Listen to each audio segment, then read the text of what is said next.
Is-sena 2019 kienet sena oħra ta' ħidma bla qiegħda fl-infrastruttura ta' pajjiżna. B'kollox, din is-sena l-Aġenzija Infrastruttura Malta investiet 64 miljun euro fi proġetti ta' toroq arterjali u bdiet twettaq l-investiment ta' 700 miljun euro fuq perjodu ta' 7 snin sabiex jinbnew mill-ġdid it-toroq residenzjali kollha.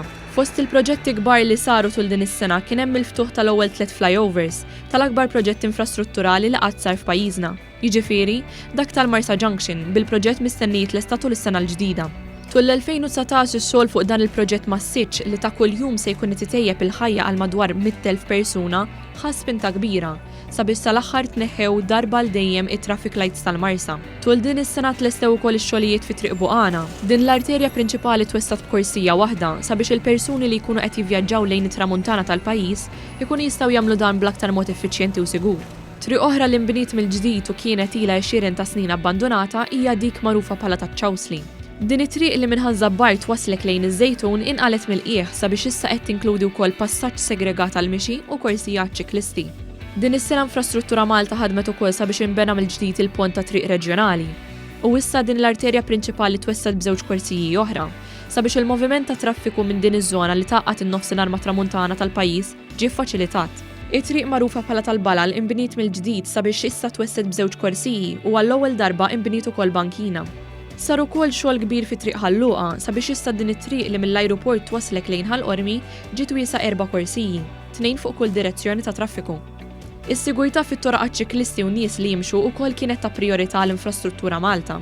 Fil-fatt, tul din is-sena bdew jinbnew żewġ pontijiet pedonali, wieħed fil-Bla tal-Bajda u ieħor fi Vja l-Avjazzjoni. Apparti x-xogħlijiet fuq toroq arterjali u ħoloq ewlenin ta' traffiku, saru wkoll diversi xogħlijiet fuq 113 triq residenzjali madwar il-Gżejjer Maltin, 20 ta' toroq rurali u numru kbir ta' toroq f'Buġibba u San Pawl il-Baħar li kienu tħallew abbandonati għal 20 ta' snin.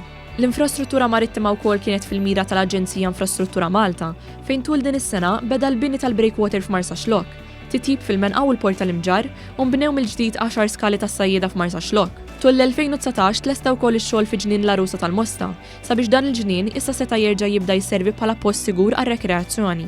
Dan ma kienx l-unika proġett ambjentali tal-Aġenzija responsabbli mit-titjib tal-infrastruttura tal-pajjiż. Fil-fatt, din is-sena tħawlu wkoll aktar minn 1100 siġra indiġena fil-Forti Rinelli fil-Kalkara.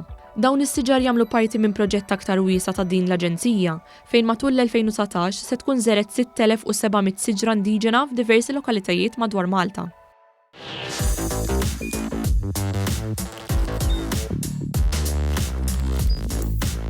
Idħol fuq one.com.mt u hemmhekk tista' tara l-programmi kollha li jxandru fuq One permezz ta' One Play.